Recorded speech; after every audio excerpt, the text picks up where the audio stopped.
It's good to be FL Studio user, especially if you are not very good at making chord progressions and melodies, because FL Studio 21.3 has some new tools that will help you with exactly that. So today I'm gonna show you how to use the new chord progression generator tool and how to pair it with other tools in FL Studio to make amazing chords and amazing melodies on top of that. So let's get started. So I'm gonna load up a piano sound, go to piano roll, and when you click here, right off the bat, you can see generate chord progressions.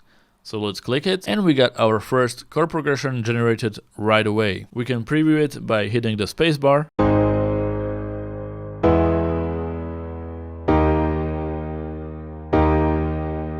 We can generate it again to have a different one.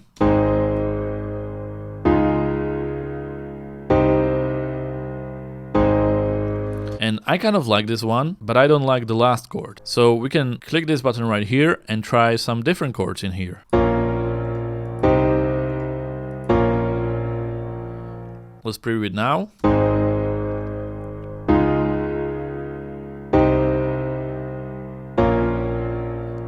And right off the bat, we have a simple chord progression that we can work with. Now you can make more conventional chord progressions or more adventurous, so you'll get some crazier chords. But for now, this one sounds pretty good, but let's edit it a bit more so I can show you all the features of this chord progression generator. So you can lock these chords so they don't change. You can also create chord inversions. And I talk about this a lot. You basically take one of the notes in the chord, like the middle one, and put it octave higher. So we can actually see it right here go up by one. And as you can see, it's taking the G sharp that is right here and it's putting it octave higher. If we do 2, it's also going to take the middle note octave higher. If we do 3, it's going to take the whole chord octave higher pretty much. So we can do 1 and see how that sounds. So before we have this one, where G sharp is here, and with the inversion, we have the G sharp come from here to here. It's still the same chord, but the notes are in a different order.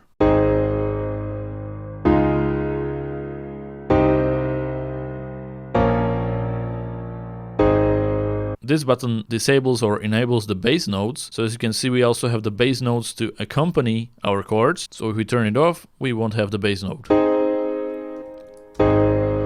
But of course, it sounds way better with the bass note for now, so let's keep that in. And let's try something different. Let's right-click this, and we can do a lot more stuff here.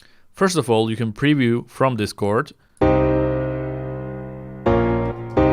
So every time you hit space, you will start on this chord. So let's hit preview from this chord, the last one. So I can just press spacebar and hear the chord. And now let's right-click it once again. And let's do extensions. That will add some more notes to the chord. So let's do one note. It decided to add that one. Let's try 2 notes. So it's like a very jazzy chord now. Maybe I don't want that, so let's do none. We can also do the inversions right here, but we can add a passing chord, which is just amazing. So let's do that. And now you can see it turned our one chord into 2 chords and added this passing chord. So now our chord progression is shaping up. We can try adding a passing chord right here as well.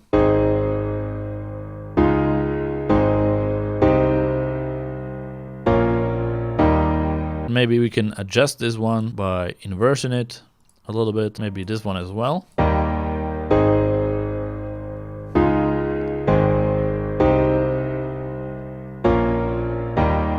Okay, let's say we are satisfied with our chord progression, which we generated right here. Let's hit accept, and now you get your chord progression in piano roll. And a quick note, the bass notes are separate, so you can move them around, but the chords are actually grouped together. So when you move one note, you move the whole chord. If you want to edit the chords manually, you need to select them, go to group and ungroup. Now you can move each note by itself if you need to. Now that you have your chords, what about the melody? As you can see, it actually set our scale right here. And if you go back to generate chord progressions, you can see it right here. You can right click it, edit, choose automatic, just so the scale is set correctly. And then you will see the darker notes and the highlighted notes. The highlighted ones are the ones that you can use in the scale that is set, and the darker ones are the ones that you cannot use in that scale. So what do you do with that information? You create a melody using only the highlighted notes. So let me just make this bigger and let's create a melody.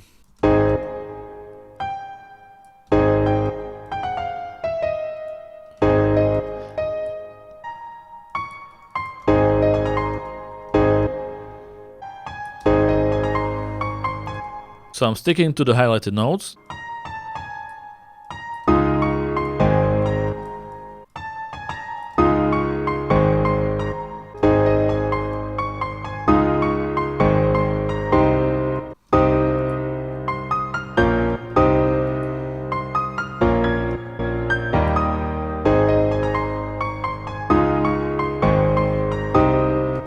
So yeah, as you can see, I'm creating the melody only using the highlighted notes, and I'm adjusting it based on what I hear. If I like it, if it makes me feel anything, and if it doesn't, let's change the notes to a different note. And whenever I hear the note that sort of resonates with me, that's when I keep it in there. And yet still, I know it's in the right key because I'm using only the highlighted notes. The chords it generated and the key it's set for me. Therefore, I cannot really make a melody that is out of key. I can just make a melody that doesn't sound that exciting.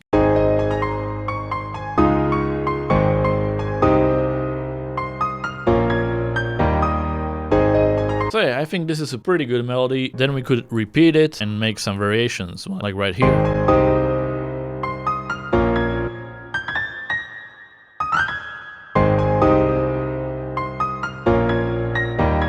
Okay, so that's how you make the chord progressions. Let's also test it out with a different piano sound. This one is from Labs, and I added NeonGlow on it to spice it up a bit, and it sounds like this.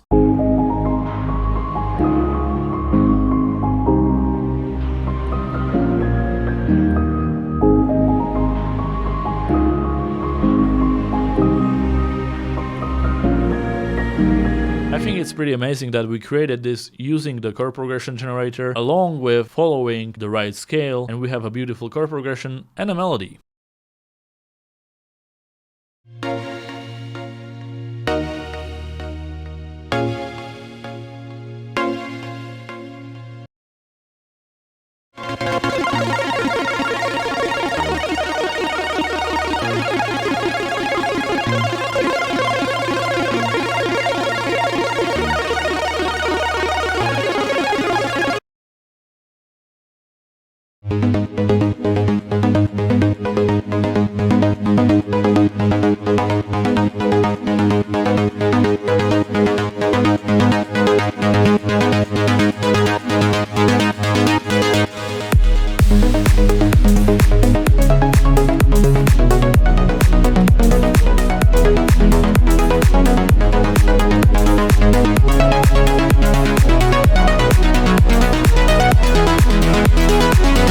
There you have it, guys. We tested out the chord progression generator for some simple chords with melodies, and I encourage you to try this yourself and see how you do. Thanks for watching, and I'll see you in the next one. Goodbye.